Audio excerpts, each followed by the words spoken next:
What is up, you guys? Sam Bragg here. Today I'm going to show you the Equalizer 2 in Blu-ray. Denzel Washington, from the director of The Equalizer and Training Day. There Will Be Consequences. It's a 15 side back. Denzel Washington returns to one of his signature roles in the first sequel of his career. Robert McCall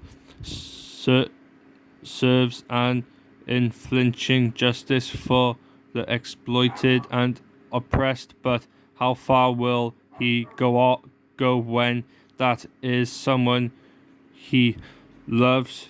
It's on for 121 minutes. It's a 15 strong violence, threat, language, drug misuse, suitable only for persons of 15 years and over, not to be supplied to any person below that age.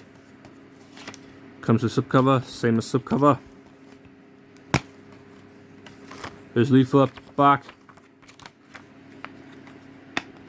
disc. That was it for this video. Like, subscribe, and peace out.